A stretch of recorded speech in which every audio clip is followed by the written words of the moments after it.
Bonjour à tous et bienvenue dans ce nouvel épisode du Bottlefield Show, le podcast qui décrypte l'univers des spiritueux et parfois pas que. Et voilà. On dirait le père Fouras.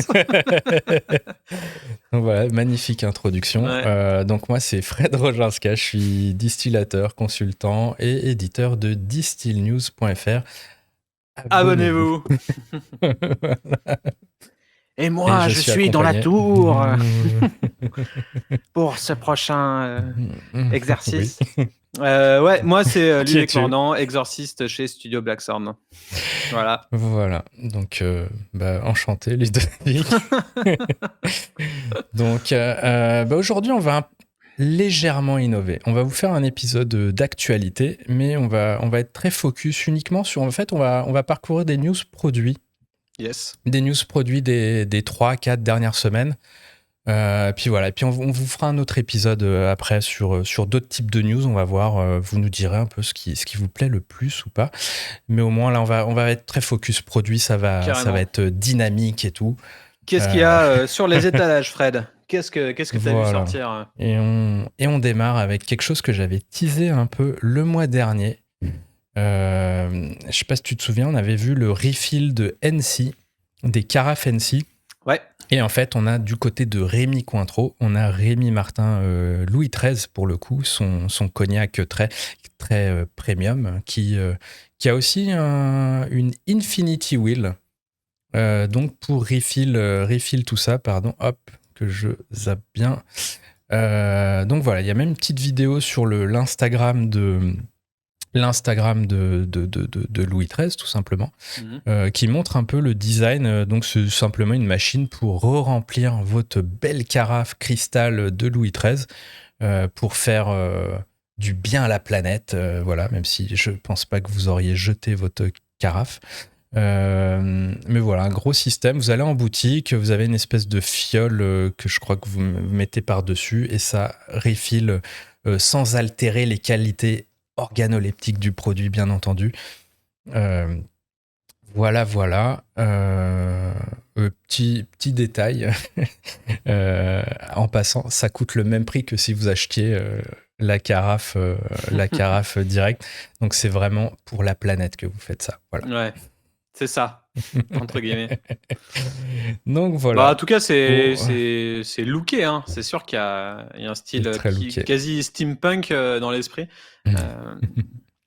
Mais ouais, voilà. Pourquoi pas du refill ultra premium.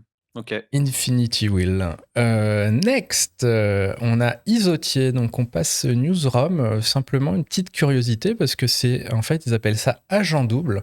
Et en fait, c'est un assemblage de rhum de mélasse et de rhum agricole. Donc voilà, juste pour situer, c'est que généralement on distingue vraiment les deux catégories. Tu as le rhum industriel de mélasse qui est fait. Rhum industriel, il n'y a rien de péjoratif là-dedans, mais qui est fait à base de mélasse. Ça donne un type de rhum. Et puis de l'autre côté, vous avez les rhums agricoles qui sont faits à partir du jus de canne, directement du jus de canne à sucre. Et en fait, Isotier a fait quoi ? A pris les deux et les a assemblés. Voilà, donc agent double. Voilà, c'est d'autant plus notable que je sais même pas si ça avait été fait avant. Peut-être, ça paraît tellement bête que pourquoi pas. Mais voilà. Et on voit du coup une bouteille qui se regarde dans le miroir et qui n'est pas la même. Exactement. Sauf qu'elle se regarde dans le miroir, mais qu'on voit quand même deux fronts. Ouais.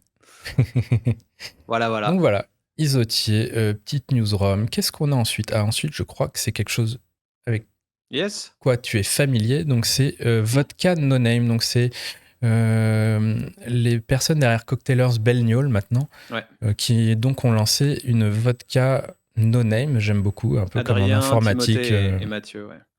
Des vodkas donc génériques entre guillemets en format donc bag in box, donc bib alors je sais même plus c'est combien de litres, mais simplement en gros voilà, donc pour le CHR, pour re-remplir vos bouteilles de vodka dans les bars et restaurants avec une vodka bio. Et voilà, enfin là je trouve le branding très intéressant parce que la vodka a quelque chose de très générique d'origine, quoi. Ouais, c'est sans goût, sans odeur. Très basique, et c'est justement le point de leur vodka, de leur naming.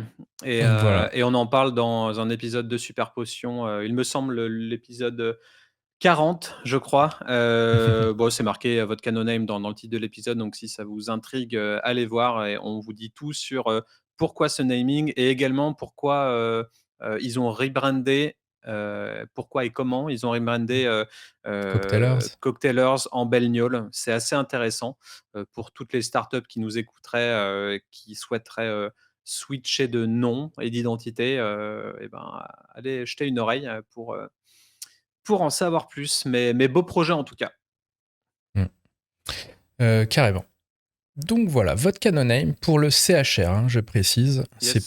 C'est pas pour l'instant. Pour les consos. Voilà. Next, Raritos. Donc je sais pas si t'es familier ou t'as déjà vu ces petites bouteilles de soda. On en voit typiquement si tu vas dans un resto mexicain ou un vrai resto mexicain, tu trouveras souvent ces sodas à la carte. Si tu vas au Mexique, de toute évidence, t'en trouveras. Et en fait, même ça va être, il va y avoir une version hard. Donc voilà, donc Raritos va via AB InBev, donc Budweiser et tout, ils vont faire la version alcoolisée de hard soda. Donc voilà, un nouvel exemple de hard, soft, hard quelque chose. Voilà, de soft qui bascule du côté alcoolisé. Et voilà. Ok. Next, alors ça c'est un RTD que j'ai trouvé assez intéressant, donc Cutwater, donc qui est une des marques leaders aux États-Unis de cocktails RTD. Ils font des cocktails en canette et tout. Et en fait là ils ont sorti un RTD un peu particulier puisque bon d'une part il est en bouteille, enfin bon le packaging à la limite on s'en fout, mais c'est surtout c'est que c'est un ils sont à 40 degrés d'alcool ceux-là, donc très fort pour des RTD. Et il y a une raison à cela, c'est qu'en fait ils sont pas tout à fait prêts à déguster, il faut les mélanger avec de l'eau chaude. Donc voilà, donc c'est pour faire des cocktails chauds. Okay. Et voilà, et parfait en fait avec le froid approchant. Donc voilà, on a une gamme de quasi RTD à boire chaud. Donc voilà, une petite innovation que je trouvais particulièrement intéressante. Là ça fait plaisir, ça se démarque. Et je me demandais des boissons chaudes, à quel point on pouvait les alcooliser ou non. On connaît les grogs, tout ça, mais il y a pas vraiment de positionnement pour, de toute façon, on peut pas avec, l'eau et vin ou même pas l'eau et vin, on pourrait pas dire qu'on se soigne avec de l'alcool. Mais en tout cas, des boissons chaudes, c'est assez intéressant, ouais. Et du RTD qui n'est pas du RTD, mais qui est quand même du RTD, c'est aussi intéressant, un peu mindfucking, mais voilà, c'est du quasi RTD. Ouais. Rajoutez, juste faites bouillir de l'eau chaude et vous aurez votre petit cocktail. Et ce qui est intéressant, c'est l'ajout d'eau chaude et pas l'ajout d'un jus du commerce. Oui, voilà, moi, ce que j'avais fait avec Massenet, c'était un quasi RTD, mais il fallait juste ajouter le jus. Donc les mix d'alcool étaient faits, on rajoute le jus, ça fait un bon cocktail. Là, on rajoute de l'eau, donc c'est accessible à tout le monde. Tout le monde a de l'eau chez soi, en tout cas, j'espère. Et bon, après, filtré, non filtré, le profil de l'eau, c'est encore autre chose, mais c'est intéressant, ouais. Et de l'eau chaude, quoi. Okay. Voilà, souvent, en fait, si tu fais le parallèle, souvent à RTD, on te dit de rajouter des glaçons. Donc, en fait, c'est de l'eau à l'état solide. Là, on te demande de rajouter des glaçons liquides chauffés. Voilà. Si je fais un peu un parallèle à la con. Mais voilà, moi, je trouve ça très bien. Et les cocktails chauds, globalement, c'est... si vous avez jamais goûté des cocktails chauds, c'est très sympa. Ah ouais, non, je connais pas, j'avoue. Voilà. Bref, si vous avez un bar à côté de chez vous qui en a un au menu, je vous le recommande fortement. Next, on a Jack Daniels. Donc voilà, Jack Daniels, on en a peut-être déjà parlé vite fait, mais donc voilà, qui lance du single malt. Donc voilà, il y a toute cette vague de American single malt qui commence à grossir aux États-Unis avec des projets pour légaliser entre guillemets l'appellation, pour qu'il y ait vraiment un cahier des charges pour qu'on puisse pas n'importe quel produit puisse s'appeler American Single Malt. Et voilà, donc même Jack Daniels qu'on connaît surtout pour son Tennessee Whiskey, qui fait un peu de seigle dernièrement, et qui maintenant fait aussi du whisky à base 100% d'orge.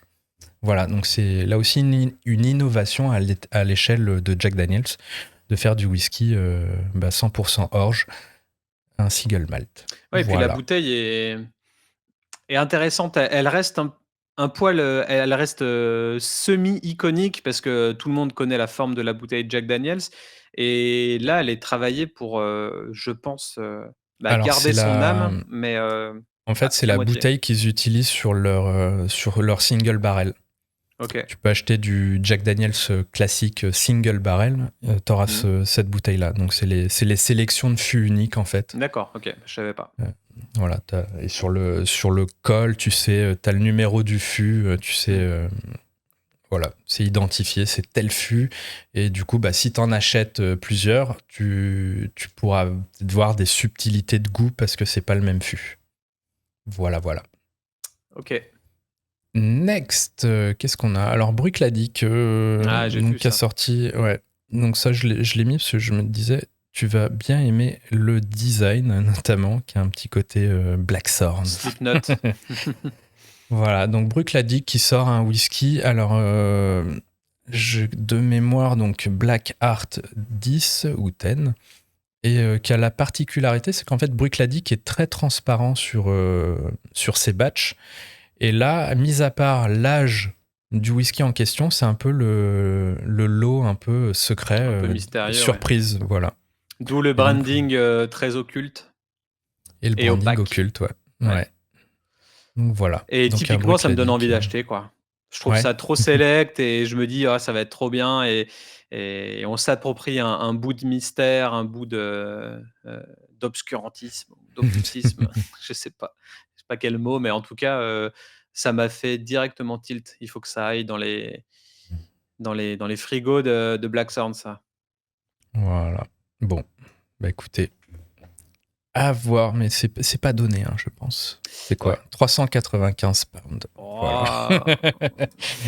Donc voilà. Déjà, l'Octomore, je me disais, c'est cher, mais là... Mais très bon l'Octomore par contre. J'ai eu la chance de goûter dernièrement. Je pensais pas qu'il le servait dans un bar à très petite dose. Bon, ça faisait quand même 400 centilitres pour 10 balles. 2 ou 4, je sais plus. Mais en tout cas, c'était... probablement 2. Ouais, probablement 2, ouais. 2 pour 12 €, je crois. Donc, pas donné, mais en tout cas, très, très cool pour déguster, quoi. Et au final, tu restes 1 heure avec le verre oui, clairement. à la main, quoi. Donc, en fait, ça te fait l'équivalent de 2 pintes que tu aurais fait cul sec. Enfin, voilà, l'abus d'alcool est... Et quoi je sais plus la fin. Faut que tu nous le rappelles, Fred, parce que sinon, moi, je continue pour la santé. Voilà. J'ai oublié cette phrase, je sais plus. Voilà. Donc, on boit du café pendant les épisodes. Bravo. On boit rien. Straight edge. On boit rien. Bon, là, c'est un peu extrême. Hydratez-vous. C'est tout ce qu'on a à dire. Next, alors celui-là aussi, pareil, beau design, c'est Mathusalem, donc qui sort un sublime. Voilà. J'ai rien de particulier à dire sur le produit, simplement là, le flacon est joli et je l'ai calé là. Je me suis dit que ça te ferait plaisir. Voilà. Ok. Donc inspiration packaging, très élégante, quoi. Mais ça me... j'aime bien ces facettes un petit peu déstructurées. Ça me fait penser à la bouteille du filtre vodka, c'est vrai. sensiblement. Ouais, là c'est plus taillé, quoi. Là c'est plus taillé, que filtre vodka, mais bon, sympatoche quand même. Ok. Next, petit truc rigolo. Donc James May, je sais pas si tu vois, animateur télé. Non, pas du tout. Pour une émission de voiture très connue, dont le nom m'échappe là tout à coup. Mais bref, le mec distille maintenant. Et il a fait un gin notamment. Alors il a plusieurs gins, mais il en a fait un dernièrement là, qui est donc ces dernières semaines, qui est en fait qui contient de la moutarde. Voilà, qui a la moutarde. Voilà. Petite curiosité comme ça. L'occasion de dire que ne soyez pas choqués par la moutarde. J'ai déjà goûté un cocktail avec de la moutarde, par exemple, et ça passe très très bien. Ouais, je Voilà. pense que ça doit être cool, hein. Bah, déjà en cuisine, ça passe, génialement bien, mais donc pourquoi pas, Évidemment. Donc voilà, James May, j'ai oublié le nom de l'émission, mais Top Gear, ça doit être Top Gear, c'est ça. D'accord. Émission automobile, mais voilà. Bref. Gin à la La moutarde. moutarde, parfait. Next, une autre curiosité. Donc ça se passe en Inde, où apparemment on fait des RTD un peu dans tous les sens, et il y a des Indiens qui visiblement vont créer un RTD, des shots en RTD. Donc voilà, donc des shots, même le format shot peut se faire en RTD. Voilà, donc tu as le... Bon, d'un point Je de vue pense que c'est du packaging, verre et que tu peux le garder après le verre pour te refaire un pack de shots derrière ou? là, tel que je le vois, ouais, j'imagine que ouais, tu as la petite capsule que tu retires et j'imagine, ouais. Alors le Donc bon. branding, je le trouve vraiment très cheap, Hmm. mais c'est peut-être, volontaire, je sais pas, j'ai l'impression que ce genre de micro boost, c'est très, répandu dans le domaine du sport et des Mhm. compléments alimentaires, tout ça, dont des compléments alimentaires Mhm. et ouais, je sais pas trop quoi en Moi, penser de ça. j'adhère pas au shot globalement de base. Là, je trouve qu'il y a pas grand chose forcément qui va. Le fait de faire des formats comme ça, des petits formats, bon, c'est clairement pas dans une logique C'est pas éco du tout. éco-friendly. Ouais. Bon, voilà, le shot, à part pour se mettre une mine, ça n'a aucun sens. Mais voilà, bon, je trouvais intéressant de le mentionner, que même ce segment-là peut attirer. Enfin voilà, qu'il y a Et tu vois, peut-être un ça me fait marché. penser, alors un parallèle, totalement, je m'excuse d'avance et totalement, qui n'a rien à voir avec ce type de produit que je trouve, typiquement moche. C'est Asteoria qui viennent de sortir un petit packaging, mignon avec, Hmm, des ampoules. ouais, Les ampoules un peu, bah, à l'ancienne qu'on prenait quand il y avait de l'huile dedans là, je sais pas ce que ça faisait, je me rappelle plus. Mais en tout cas, ouais, le format ampoule qui est plutôt sympa. Oui, bah, tu hop l'as là. directement en fait. Ouais, Je trouve ça beaucoup plus canon, hein. Il y a bah là, on est dans la dégustation, bah, on est dans le Asteoria quoi, dans le côté, on est dans la premium et dégustation, léché et racé de on n'est pas du tout du spirit. dans du shot et tout. Non, non, clairement rien à voir. Tant Mmh. mieux. Non, non, c'est très joli, c'est bon, c'est design. Non, c'est clairement rien à voir. Bah, rien à voir, mais voilà, petit format qui peut être, pour le coup intéressant, plus qu'un shot, refermé, ouais, je sais pas. Mais Mm. OK, Donc voilà, je pense pas qu'on verra ça en France de sitôt. j'espère pas. Next, curiosité, ouais, là ça se passe toujours en Inde. C'est Budweiser qui fait un whisky. Voilà, un whisky Budweiser. Je- J'ai découvert ça, je fais, ah tiens. Mais OK. effectivement, bon, ils font de la bière, ils peuvent Mais en faire fait, du whisky, je trouve ça mais marrant, que ces grosses enseignes, aillent, taper dans le marché asiate, indien ou peut-être c'est peut-être des pays ou des continents, où on se douterait pas qu'ils consomment activement de l'alcool. Alors est-ce que tu penses que c'est pour il y a ça? un gros marché du whisky en Inde, clairement. Ouais, Il y a des très grosses distilleries.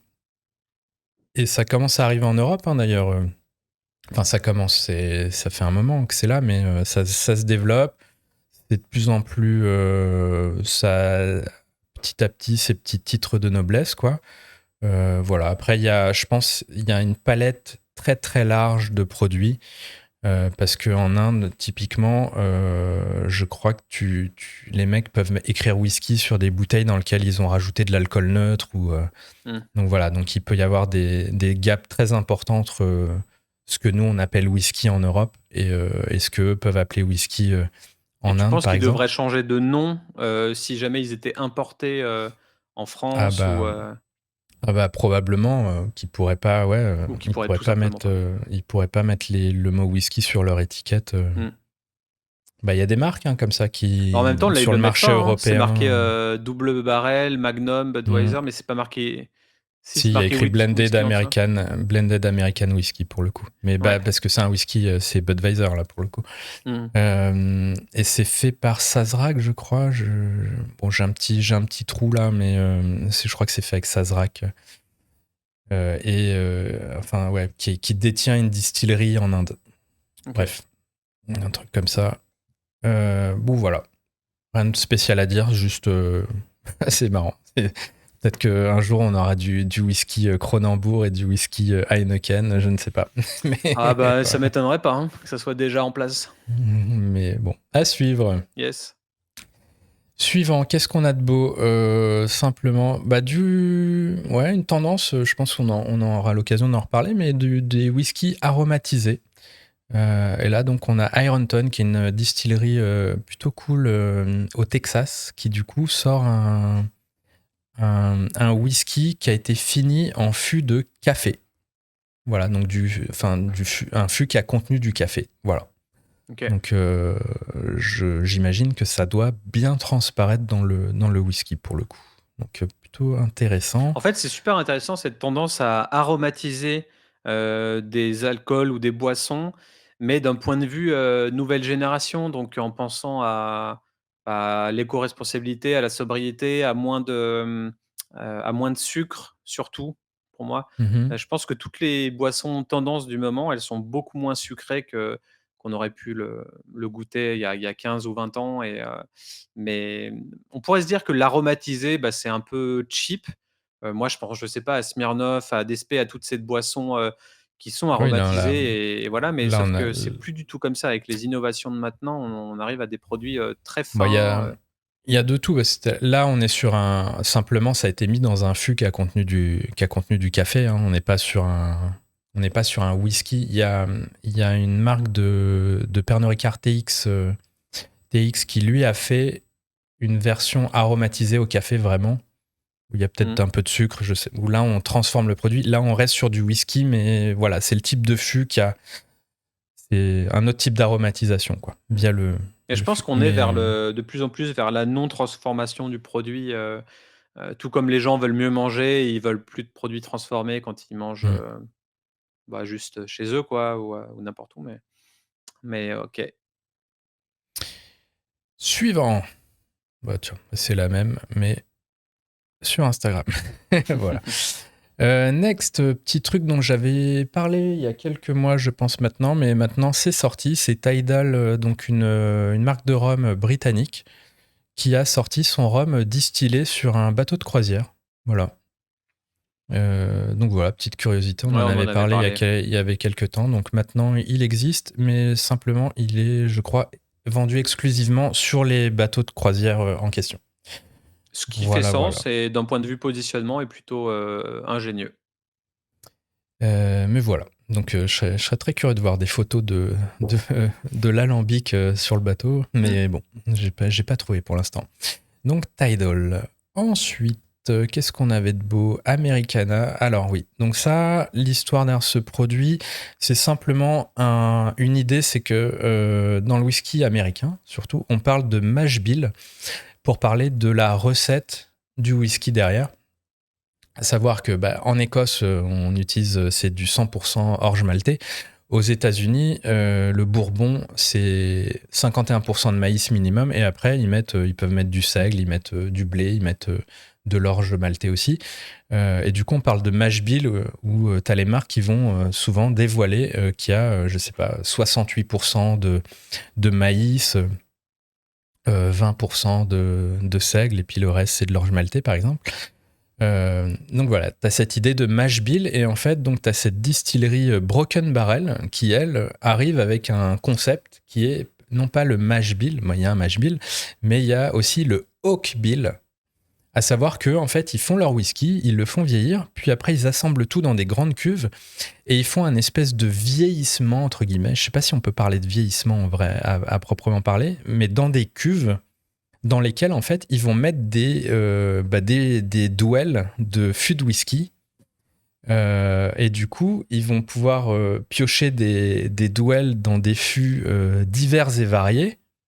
Et du coup, arriver avec ce concept que on a une recette de céréales, mais on a aussi une recette de bois utilisé quand ils font ce vieillissement entre guillemets supplémentaire en cuve.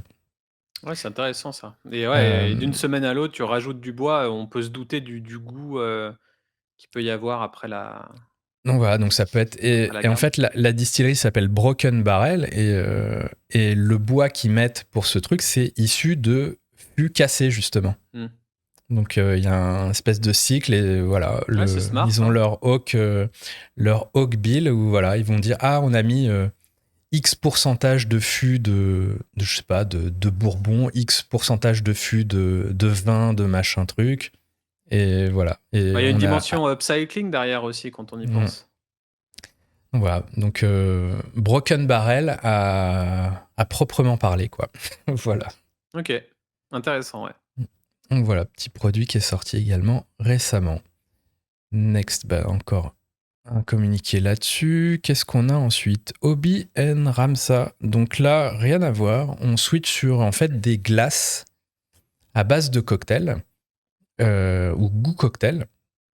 Et ce qui m'a particulièrement intéressé dans cette marque, c'est pas juste on a fait une énième glace rhum, enfin tu vois au rhum, tu vois.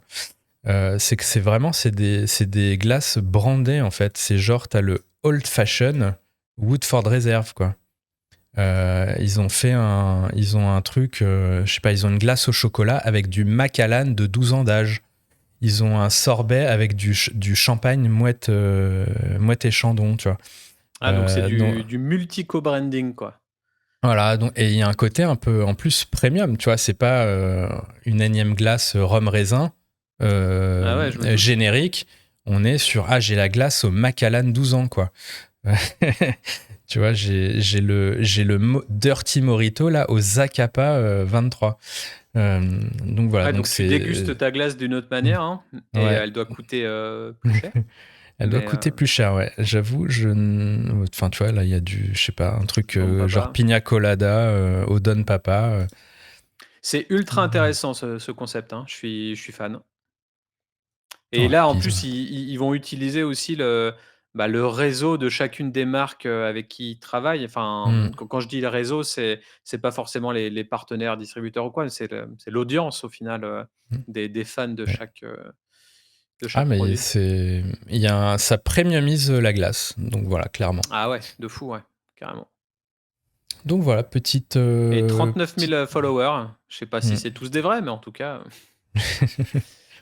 il y a du monde qui suit. Il y a Distill News dans le lot des followers maintenant, en tout cas.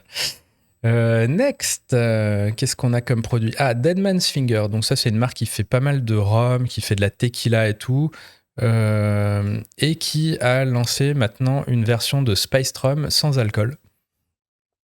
Et comme un produit dont j'avais parlé il y a quelques semaines, qui est d'ailleurs dans le même groupe, c'est pas simplement inspiré du rhum et puis voilà. C'est fait à base du rhum épicé qu'ils ont désalcoolisé. Voilà, donc un 0%, mais à base de Ouais, vrais spicy. spiritueux. OK. Voilà, donc c'est Deadman's Fingers qui fait ça. Next, qu'est-ce qu'on a? Ah oui, donc là, c'est juste pour clôturer ce truc sur les produits. Là, on sort totalement du scope un peu produit à boire. Simplement un communiqué sur une Miracle, donc une pilule soi-disant anti-gueule de bois qui est sortie. Ah oui. Voilà, avec des études pseudo-scientifiques voilà, qui t'expliquent un peu comment ça décompose très vite l'alcool dans ton organisme. Voilà. Bon, évidemment, à prendre avec beaucoup de pincettes. Tu as eu des articles dans La Dépêche, dans Marianne, enfin, plein de médias mainstream qui en ont parlé pour un peu expliquer que c'est. Bon, il y a une belle promesse, soi-disant, mais les études sur lesquelles ça se base, c'est sur, je crois, 14 personnes, ou tu vois. Mmh. Et d'ailleurs, Donc, c'est bon. étrange, hein, ce côté pilule anti-gueule de bois, ça peut être génial si ça fonctionne, mais ça pose d'autres questions éthiques aussi. Est-ce que ça Mmh. promeut pas, et ben, ça y est, on se remet à boire, tu vois? Ouais, Alors qu'on ouais, est en plein dans carrément. une période, better for you et healthy, donc intéressant Donc voilà, et à voir ce que l'avenir nous juste réserve. après la news sur le Deadman's sans alcool, voilà, on a la pilule. OK.